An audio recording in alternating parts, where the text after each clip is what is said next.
Hello बच्चों, welcome back to our YouTube channel Yadav sir physics वाला। मैं Deepak Yadav, faculty of extra mind tutorials, आपका स्वागत करते हैं अपने यूट्यूब चैनल पे।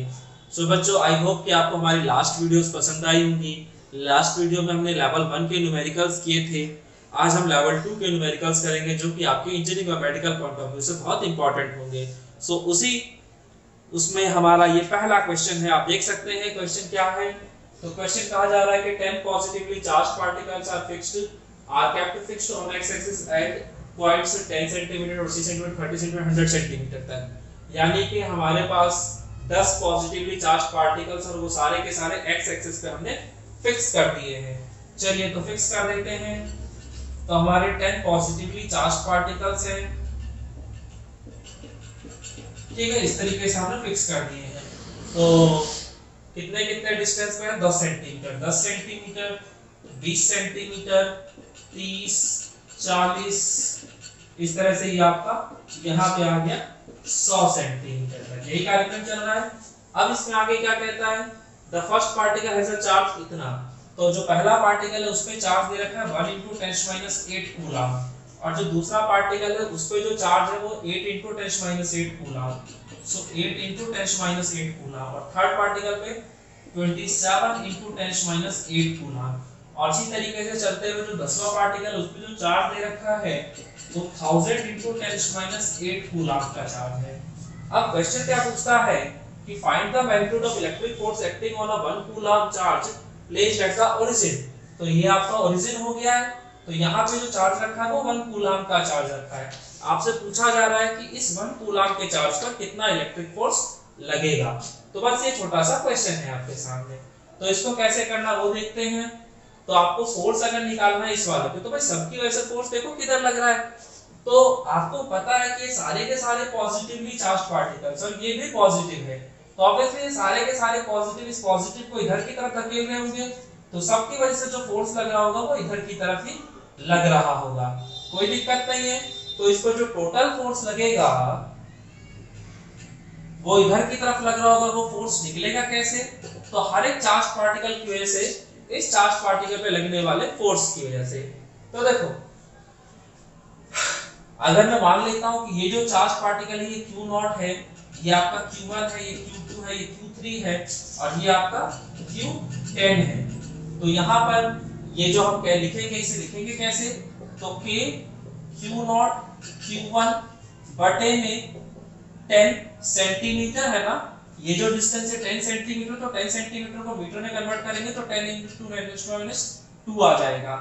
ठीक है। तो A Q0 Q1 का स्क्वायर प्लस, अब दूसरे वाले पेयर के लिए लिखेंगे Q2 की वजह से यहाँ जो फोर्स लग रहा होगा तो वो क्या होगा? तो K Q0 Q2 बटे में ये वाला डिस्टेंस यानी कि 20 सेंटीमीटर, तो 20 × 10⁻2 का स्क्वायर प्लस ये प्रोसेस ऐसे ही चलता रहेगा। तो अगर मैं वो 10th पार्टिकल की वजह से देखना चाहता हूं तो जो फोर्स होगा वो कितना होगा? तो K Q0 Q10 बटे में ये जो डिस्टेंस है पूरा ये कितना है? 100, और सेंटीमीटर को मीटर में कन्वर्ट करने का 10⁻2 का स्क्वायर। तो यही आ गया आपका। अब इसमें जो चीजें कॉमन होंगी वो हम बाहर निकाल सकते हैं। जैसे K आपको हर जगह दिख रहा है, Q0 आपको हर जगह दिख रहा है। तो K और Q0 को अगर मैं बाहर निकाल दूं तो यहाँ बच रहा है Q1 बटे में 10 × 10⁻2 का स्क्वायर। अगर आप करते हैं तो 100 × 10⁻4 आ जाएगा। और उसको भी छोड़ो ना, पहले इसे सॉल्व कर लो। तो यहाँ क्या बचेगा? 10⁻1, तो उसका स्क्वायर करोगे तो 10⁻2 आ जाएगा। प्लस यहाँ पे आ गया Q2, और 20 × 10⁻2 का मतलब हो गया कि 2 × 10⁻1। तो 2 का स्क्वायर करोगे तो 4 आ जाएगा। 1 को 2 से मल्टीप्लाई करो तो 10⁻2 आएगा। ये बेसिक मैथमेटिक्स करके देख लीजिएगा आप लोग। सेम यही प्रोसेस आगे भी चल रहा होगा। और इसके लिए देखूंगा तो यहाँ पे आ जाएगा Q10 बटे में, और यहाँ पे तो पूरा पूरा कट जाएगा तो 1 ही बचेगा। सॉरी, ये 2 है तो ये भी 2 कट गया ना, तो 1 बचा। 1 का स्क्वायर आ गया 1। ठीक है। तो ये हो गया आपका बेसिक। अब इसको अगर आप आगे देखेंगे तो K की वैल्यू 9 × 10⁻9, Q0 की वैल्यू कितनी है आपको? तो वो दे रखा 1 कूलम का चार्ज है। और यहाँ पे जो Q1 है उसकी वैल्यू दे रखी है 1 × 10⁻8। ठीक है, बटे में 10⁻², प्लस यहाँ पे क्या आ जाएगा, तो Q2 की जगह आ जाएगा 8 × 10⁻8, और बटे में यहाँ पे आ गया 4 × 10⁻², प्लस अप टू ऐसे ही चल रहा होगा प्रोसेस। यहाँ Q10 की जगह जो आएगा वो आ जाएगा 1000 × 10⁻8, तो 1000 × 10⁻8 बटे में यहाँ पे क्या है आपका, तो यहाँ पे है 1, तो ये हो गया आपका। अब इसको अगर मैं आगे सॉल्व करता हूं तो क्या आ जाएगा आपका 9 × 10⁻9, और ये देखो 10⁻2 ऊपर जाएगा तो प्लस का 2 हो जाएगा, तो -8 और प्लस का 2 आ जाएगा -6, तो यहाँ आ गया 10⁻6, और यहाँ पे 4 2 जा 8 होता है, तो यहाँ पे भी आ जाएगा, ये -2 ऊपर जाएगा तो प्लस का 2 आ जाएगा, तो -6, तो ये आ जाएगा 2 × 10⁻6, प्लस ऐसे ही चलते चलते यहाँ पे क्या आ जाएगा, तो यहाँ पे भी देखो 10⁻8 था और ये प्लस का 2, तो 10⁻6, तो इसे मैं लिख सकता हूँ 10 × 10⁻6। तो इसको एक तरीके से लिखने के दिखाने के लिए मैं यहाँ पे 1 × 10⁻6 लिख ले रहा हूँ, बाकी तो नीचे तो कुछ बचा ही नहीं है। तो बस ये सिंपल सा क्वेश्चन हो गया अब आपके लिए। अब इसमें करना ही क्या है आपको, 10⁻6 आपको हर जगह नजर आ रहा है, तो इसको बाहर निकाल दीजिए। तो 10⁻6 को अगर आप बाहर निकाल देते तो यहाँ पे 1 + 2 + 3 प्लस अप टू 10 तक चला गया, तो 9 × 10⁻3, और आपको पता है कि ये सम ऑफ n टर्म्स वाला फॉर्मूला लग सकता है यहाँ पे। तो सम ऑफ n टर्म्स का फॉर्मूला आपको याद होगा कि सम ऑफ n टर्म्स का फॉर्मूला था क्या, तो वो था n × n+1/2। तो यहाँ n की जगह 10 है, तो यहाँ क्या आ जाएगा 10 × में 10 + 1 11/2, यानी कि ये 5 हो गया आपका। तो 9 5 जा 45, और 45 को आप लोग 11 से मल्टीप्लाई कर लेंगे और मल्टीप्लाइड बाय 10⁻3, तो ये आ गया आपका नेट फोर्स, इतना निकल के आ जाएगा। तो आप देख सकते हैं ये क्वेश्चन शुरू में आपको देखने में बड़ा मुश्किल सा लग रहा होगा, लेकिन ये क्वेश्चन था बहुत आसान। तो इस तरह से आप किसी भी क्वेश्चन को इजीली सॉल्व कर सकते हैं, ठीक है। तो आपको क्वेश्चन से डरना नहीं है बिल्कुल भी, क्वेश्चन देखो जैसा वो कहता जा रहा है उसके हिसाब से करते चले जाओ, तो आपका आंसर अपने आप निकल के आ जाएगा, ठीक है। तो ये आपका पहला क्वेश्चन था जो कि बहुत आसान था। ऐसे ही हम दूसरा क्वेश्चन भी देखते हैं। तो बच्चों ये है आपका दूसरा क्वेश्चन, इसको भी एक बार डिस्कस कर लेते हैं। क्वेश्चन में है क्या, आप लोग क्वेश्चन को आराम से पढ़िएगा वीडियो को पॉज करके, और फिर इसको सॉल्व करने की कोशिश कीजिएगा। तो मैं आपको सॉल्व कराता हूँ। क्वेश्चन क्या कह रहा है, 2 identical pith balls are charged by rubbing against each other. तो 2 आइडेंटिकल यानी बिल्कुल एक जैसे पिच बॉल्स। अभी पिच बॉल्स क्या होते हैं उसके चक्कर में हमें नहीं फंसना है, कुछ होता होगा बस ये मान लो। अच्छा, तो क्वेश्चन क्या कह रहा है, 2 identical pith balls are charged by rubbing against each other.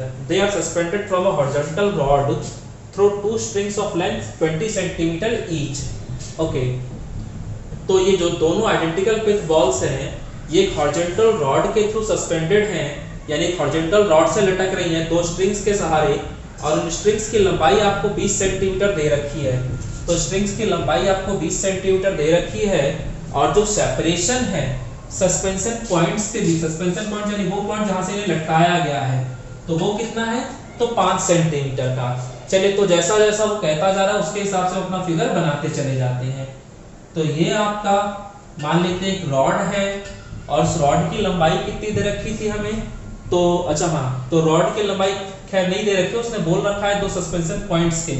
तो एक मान लीजिए स्ट्रिंग ये है, दूसरी स्ट्रिंग ये है, ठीक है। इन दोनों स्ट्रिंग्स के बीच का गैप आपको 5 सेंटीमीटर दे रखा है।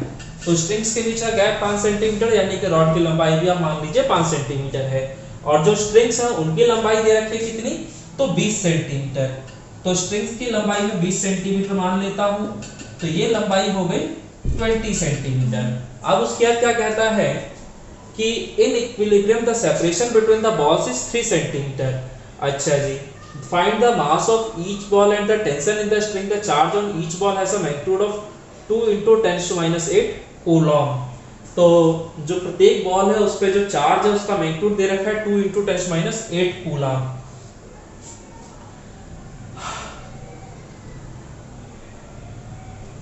तो चार्ज है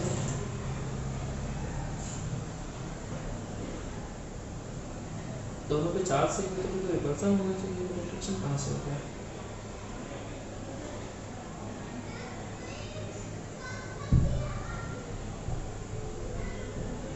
ओके, क्वेश्चन को दोबारा से शुरू करना पड़ेगा। चलो तो बच्चों ये आपका दूसरा क्वेश्चन दिख रहा है। तो इस क्वेश्चन में क्या कहा गया है कि 2 identical pith balls are charged by rubbing against each other. Okay, तो 2 आइडेंटिकल बॉल्स है, इन्हें हमने रब करके चार्ज प्रोड्यूस कर दिया एक के ऊपर। तो ऑब्वियसली अगर रबिंग के द्वारा चार्ज प्रोड्यूस हो रहा है तो सीधा सा फंडा एक बॉडी पे पॉजिटिव होगा और दूसरी बॉडी पे नेगेटिव होगा, यानी दोनों बॉडीज पे अपोजिट नेचर का चार्ज होगा। अच्छा, उसके बाद फिर क्या कहा गया है? They are suspended from a horizontal rod through 2 strings of length 20 centimetre each. तो ये जो दोनों की दोनों बॉल्स हैं वो स्ट्रिंग्स के द्वारा लटक रही हैं और स्ट्रिंग की लंबाई 20 सेंटीमीटर दे रखी है और जो सस्पेंशन पॉइंट्स के बीच का सेपरेशन है वो 5 सेंटीमीटर है, यानी कि जो सस्पेंशन पॉइंट्स है इनके बीच का गैप 5 सेंटीमीटर है और जो ये लंबाई थी ये आपकी 20 सेंटीमीटर है। और आपको पता है कि जो चार्जेस है वो अपोजिट नेचर के, यानी एक पे पॉजिटिव का अगर चार्ज है, मान ली प्लस का क्यू है तो दूसरा माइनस का क्यू है, ठीक है। अब उसके बाद इसने क्या कहा? Find the mass of each ball and the tension in the string. तो आपको मास बताना है कि बॉल का मास क्या है और जो टेंशन वहां प्रोड्यूस हुआ स्ट्रिंग के अंदर वो क्या है। The charge on each ball has a magnitude, और जो चार्ज है उसकी वैल्यू दे रखी है आपको, सिर्फ मैग्नीट्यूड दे रखा है और वो कितना है? तो 2 × 10⁻8 कूलम। तो अगर तो चार्ज की जो वैल्यू है वो ये है, प्लस माइनस दोनों लिख देता हूं मैं यहाँ पे। तो हमें यहाँ 2 चीजें बतानी है और आपको इक्विलिब्रियम की कंडीशन लगा रखी है। तो कह रहा है कि in equilibrium the separation between the balls is 3 centimetre. तो यानी जब ये इक्विलिब्रियम वाली कंडीशन में तो 3 सेंटीमीटर। तो सीधा सा फंडा, एक पे पॉजिटिव एक पे नेगेटिव, तो अट्रैक्शन तो हुआ ही होगा इनके बीच में। तो ये इधर की तरफ आ रहा होगा, ये इधर की तरफ जा रहा होगा। तो ये अट्रैक्शन की वजह से ये जो स्ट्रिंग्स आपको दिख रही है कहीं ना कहीं ऐसे होने लग गई होंगी। तो मान लिया जाए ये स्ट्रिंग यहाँ से मूव करते करते यहाँ पहुंच गई और ये जो स्ट्रिंग थी ये भी अट्रैक्शन की वजह से यहाँ से यहाँ आ चुकी है, ठीक है।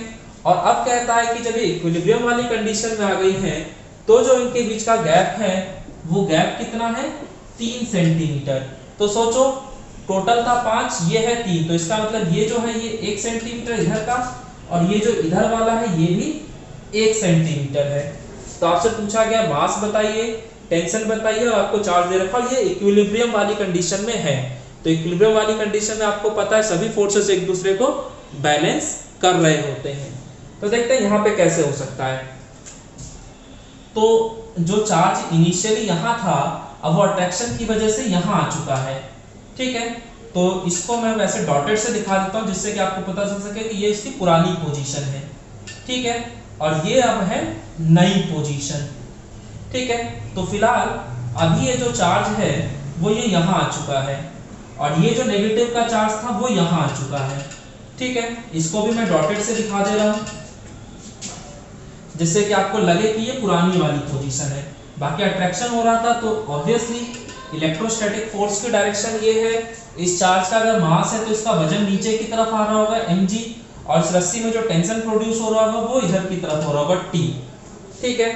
अब यहाँ पे वर्टिकल के साथ कुछ एंगल बन रहा है और वो एंगल मैं मान लेता हूँ कि थीटा है और वो एंगल इजीली निकल जाएगा क्योंकि इस राइट एंगल ट्रायंगल के अंदर अगर आप ध्यान से देखोगे तो आपको ये वाली साइड की लंबाई पता है 20 सेंटीमीटर, इस वाली साइड की भी लंबाई पता है 1 सेंटीमीटर। तो ऑब्वियसली अगर किसी भी ट्रायंगल में 2 साइड्स पता हो तो कोई भी तीसरी साइड और एंगल निकल जाता है, तो आसानी से ये वाला एंगल भी निकल जाएगा, ठीक है।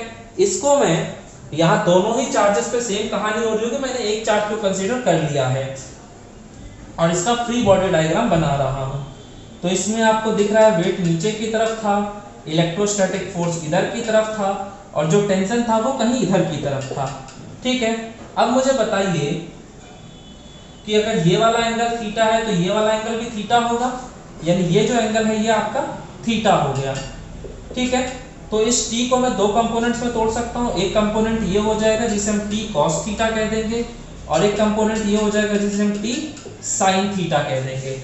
और क्योंकि मेरा जो चार्ज है वो इक्विलिब्रियम में है, तो इक्विलिब्रियम में होने का मतलब क्या है कि जो दोनों फोर्सेस होंगे ये एक दूसरे को बैलेंस कर रहे होंगे, और ये दोनों फोर्सेस भी एक दूसरे को बैलेंस कर रहे होंगे। अच्छा जी, तो t sin थीटा जो है हमारा, t sin थीटा किसको बैलेंस कर रहा है? Fe को। तो t की वैल्यू तो मुझे नहीं पता,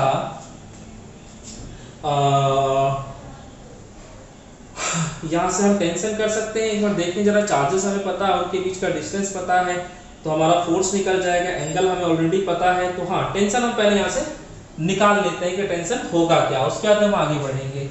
तो t और sin थीटा क्या होगा?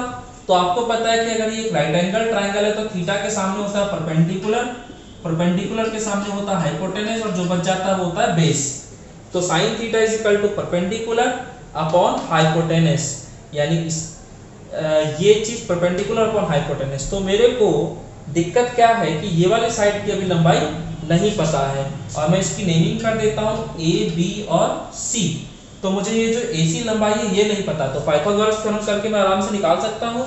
तो अगर मैं पाइथागोरस थ्योरम लगाता हूँ तो AB का स्क्वायर प्लस में BC का square is equal to AC का स्क्वायर आ जाएगा, और जो AB लंबाई है वो है 20, और जो BC लंबाई है वो है 1, और जो AC लंबाई है वो मुझे देखनी है। तो 20 का स्क्वायर हो गया 400, 1 का स्क्वायर तो 1 ही है, तो AC का स्क्वायर ये आ गया आपका। तो यहाँ से आपका AC का स्क्वायर आएगा 401, जिसे आप मोटा मोटा AC का स्क्वायर आ गया 401। तो यहाँ से अगर आप चाहें तो AC को स्क्वायर रूट ऑफ 401, इसको मोटा मोटा 20 सेंटीमीटर ही मान सकते हैं, कोई समस्या नहीं आएगी। तो इसे आप AC को मोटा मोटा 20 सेंटीमीटर मान लीजिए। तो साइन थीटा क्या होता है? Perpendicular upon hypotenuse. तो परपेंडिकुलर हो गया आपका BC, तो BC की वैल्यू है 1 सेंटीमीटर, और जो हाइपोटेनस है उसकी लंबाई हमने मोटा मोटा 20 सेंटीमीटर मान लिया है। ठीक है, और Fe जो है इलेक्ट्रोस्टैटिक फोर्स है, तो इलेक्ट्रोस्टैटिक फोर्स को निकालने का फॉर्मूला K की वैल्यू 9 × 10⁹, Q1 जो है और Q2 जो है दोनों का ही वैल्यू सेम है, बस नेचर का फर्क है। तो मैं सिर्फ वैल्यू लिख लेता हूँ दोनों तरफ से। तो 2 × 10⁻8, 2 × 10⁻8, तो K Q1 Q2 बटे R स्क्वायर। और इन दोनों चार्जेस के बीच का गैप जो था वो 3 सेंटीमीटर था, तो इसको मीटर में कन्वर्ट कर लूंगा और इसका स्क्वायर लगा देता हूँ, कोई इशू नहीं है। आप सोच रहे होंगे कि यहाँ पे मैंने क्यों नहीं कन्वर्सन किया, क्योंकि मुझे पता था कि ऊपर भी सेंटीमीटर वाली चीज है, नीचे भी सेंटीमीटर है, तो वो कट जाएगा। तो मैं बेवजह की मेहनत नहीं करना चाहता। इसको अगर हम सॉल्व कर लें तो देखो इस 9 से ये 9 चला जाएगा, तो यहाँ से आएगा 2 × 2 4, इनटू में -8 और -8 -16 और प्लस का 9 में हो गया 9 7 16, यानी कि माइनस का 7 और ये माइनस का 4 ऊपर जाएगा तो प्लस का 4 आ जाएगा, यानी -7 और प्लस का 4 कितना आ जाएगा? तो माइनस का 3। तो ये आ गया निकल के। अब यहाँ से आपका टेंशन का वैल्यू कितना आ जाएगा? 20 को इधर भेजोगे तो 80 × 10⁻³ न्यूटन। तो ये आपने यहाँ से टेंशन की वैल्यू फाइंड आउट कर ली। तो एक काम तो खत्म हो गया। अब जो दूसरा काम है वो है मास का, कि मास कैसे निकलेगा। तो देखो बच्चों, क्वेश्चन तो आपने नोट कर लिया होगा, मेरे पास बेस का प्रॉब्लम है, इसलिए मैं इसको रफ करके आगे सॉल्व करता हूँ।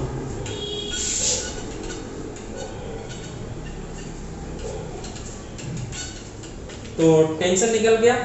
अच्छा, अब देखो ये जो मैंने कंडीशन लिखा था वो क्यों लिखा था? क्योंकि मेरे चार्जेस इक्विलिब्रियम में थे। तो as the charge is in equilibrium, तो क्योंकि मेरा चार्ज इक्विलिब्रियम में था इसलिए t sin थीटा Fe के बराबर था। तो वही चीज मैं यहाँ पे भी दोबारा लिख देता हूँ। तो as the charge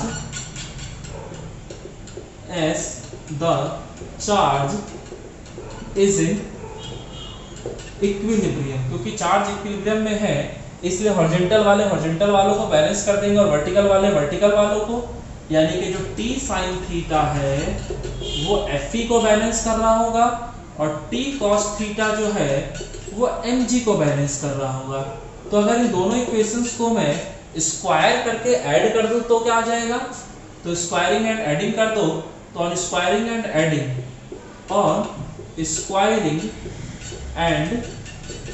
adding equation first and second we get, हमें क्या मिल जाएगा, तो T square sine square theta plus T square cos square theta is equal to F E का स्क्वायर प्लस में एम जी का स्क्वायर।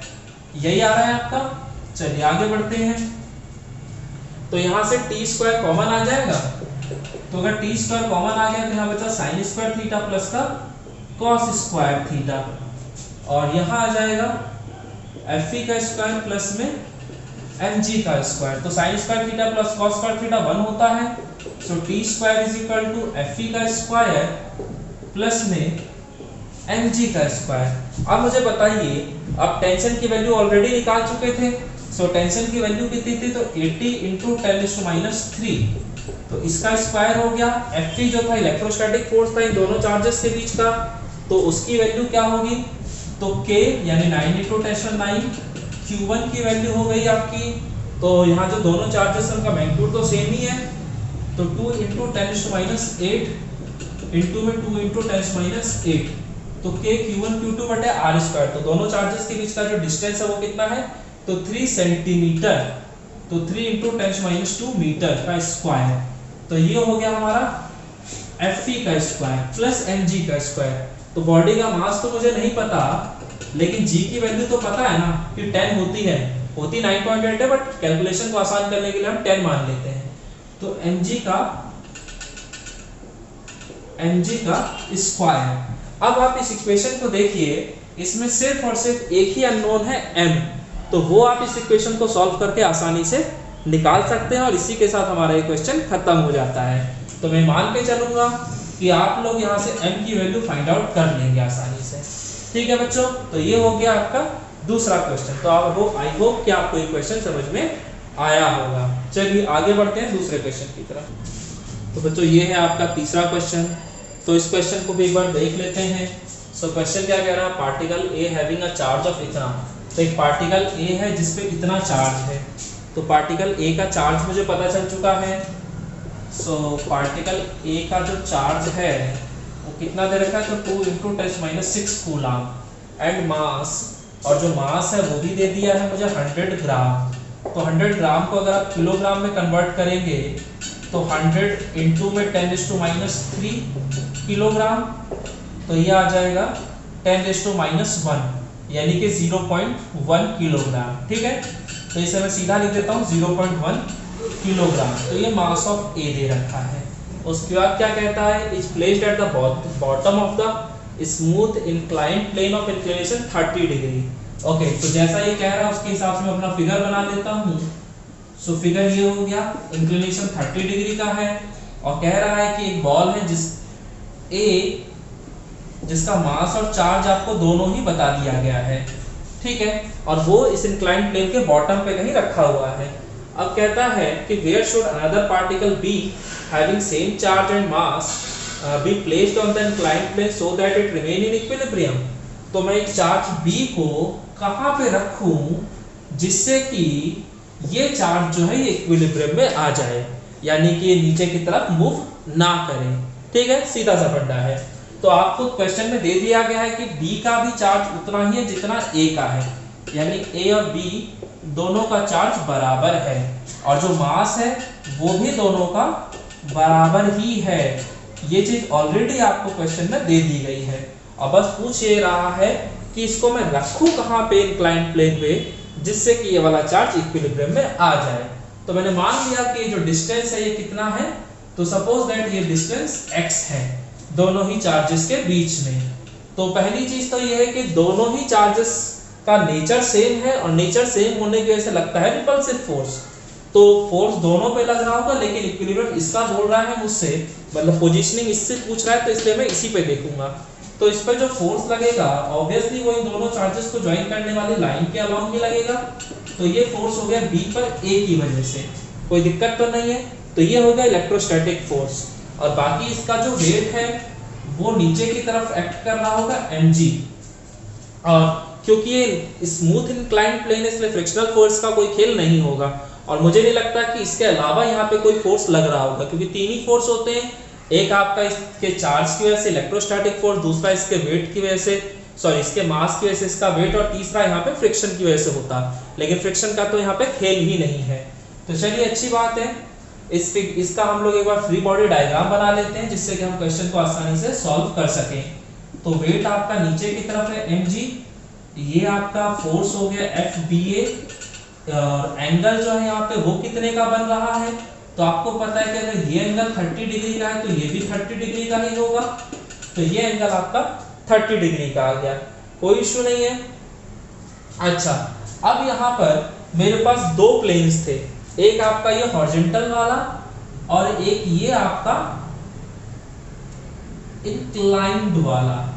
अब इनमें से रियल प्लेन कौन सा है, क्योंकि ऑब्वियसली अगर इन दोनों का मुझे रिजल्टेंट देखना है तो रिजोल्यूशन तो करना पड़ेगा, और रिजोल्यूशन करते हुए हमें देखना होता है कि हमारा रियल प्लेन कौन सा है। तो जिस प्लेन के अबाउट मोशन हो रहा वही हमारा रियल प्लेन है, तो मोशन तो ऑब्वियसली इस इंक्लाइंड प्लेन के अलोंग होना था, तो ये हमारा रियल प्लेन है। तो इस प्लेन पे जो फोर्सेस होंगे उनको हम कुछ नहीं कहेंगे, और दूसरे प्लेन पे जो फोर्स होगा उसको हम तोड़ेंगे, यानी उसका रिजोल्यूशन करेंगे। तो आपको पता होगा कि ये अगर कोऑर्डिनेट सिस्टम है तो ऑब्वियसली ये एंगल 90 का है, ये इतना एंगल अगर 30 है तो ये एंगल 60 हो गया क्योंकि टोटल 90 था, और ये भी तो एक एक्सवाई प्लेन है ना, तो ये भी एंगल 90 का है, तो अगर ये एंगल 60 है तो ये एंगल हो गया 30 डिग्री का। तो इस हिसाब से मैं इस mg को आसानी से दो कंपोनेंट्स में तोड़ सकता हूँ। ये जो कंपोनेंट आएगा ये कौन सा होगा, तो mg cos थीटा, और जो दूसरा वाला होगा वो होगा mg sin थीटा, यानी mg cos 30 डिग्री और mg sin 30 डिग्री। बात समझ में आती है? अच्छा जी, अब इसमें यहाँ पे जो नॉर्मल रिएक्शन लग रहा होगा इसके वेट की वजह से, वो तो ये ऊपर की तरफ आ रहा था, ठीक है। तो ये जो नॉर्मल रिएक्शन है उसको mg cos थीटा बैलेंस कर रहा होगा, क्योंकि बॉल ना तो जमीन में धंस रही है ना तो ऐसे हवा में उड़ रही है, तो ये दोनों फोर्सेस एक दूसरे को बैलेंस करते होंगे, और ये दोनों एक दूसरे को बैलेंस कर रहे हो, क्योंकि आपको पहले ही बोल रखा है कि सिस्टम जो है आपका वो इक्विलिब्रियम में है। तो बस मैं यहाँ क्या लिखूंगा, as the charge B is in equilibrium, क्योंकि चार्ज B जो है हमारा वो इक्विलिब्रियम में है, इसलिए जो आपका FBA की वैल्यू होगी वो किसके बराबर होगी, तो mg sin 30 डिग्री के बराबर होगी। तो अब रही बात FBA की, ये जो फोर्स है ये कितना होगा, तो ये फोर्स कितना होगा, तो फोर्स निकालने के लिए हमें चार्जेस पता होने चाहिए और उनके बीच का डिस्टेंस पता होना चाहिए। तो फोर्स का फॉर्मूला लिख देते हैं, तो K QA का मोड QB का मोड बटे में उन दोनों चार्जेस के बीच का डिस्टेंस। तो ये डिस्टेंस हमने कितना मान रखा था, तो x मान रखा था, तो x का स्क्वायर हो गया। इधर मास हो गया mg sin 30 डिग्री, ठीक है। वैल्यूज पुट करते हैं, तो K की वैल्यू होगी 9 × 10⁻⁹, चार्ज एट A पे जो चार्ज है वो 2 × 10⁻⁶ है, B पे जो चार्ज है वो कितना है, तो वो भी 2 × 10⁻⁶ है, और दोनों के बीच का जो गैप है वो x है, और यहाँ पे जो हमारा मास है वो हमें गिवन है 0.1 किलोग्राम, और g की वैल्यू मैं 10 मान लेता हूँ जस्ट फॉर सिंप्लिसिटी, और sin 30 डिग्री की वैल्यू हाफ है। अब मुझे बताइए, यहाँ पे एक ही तो अननोन है आपके पास x, तो क्या आप उसकी वैल्यू नहीं निकाल सकते, तो बहुत आसानी से निकल जाएगी वैल्यू। तो इस तरीके से मैं यहाँ से x की वैल्यू निकाल दूंगा और मेरा आंसर आ जाएगा। तो बच्चों ये हो गए आपके कुछ क्वेश्चंस कूलाम्स लॉ पे बेस्ड इक्विलिब्रियम को लेकर, और बाकी जो भी पॉसिबल केसेस थे वो सब हम केसेस देखे हैं यहाँ पे, ठीक है बच्चों। सो आई होप कि आपको हमारी आज की वीडियो पसंद आई होगी। अगर आपको पसंद आया है तो आप हमारे चैनल को सब्सक्राइब कीजिए, लाइक कीजिए, कमेंट कीजिए। अगर आपको कोई क्वेश्चन समझ में नहीं आ रहा है तो आप मुझसे कमेंट के थ्रू पूछ सकते हैं, और फिर भी अगर प्रॉब्लम सॉल्व नहीं हो रही तो आप मेरे पर्सनल नंबर पे कांटेक्ट कर सकते हैं। मेरा पर्सनल नंबर है 7838687689 and my self Deepak Yadav. सो बच्चों बाय, बाकी हम लोग नेक्स्ट क्लास में मिलेंगे आपसे।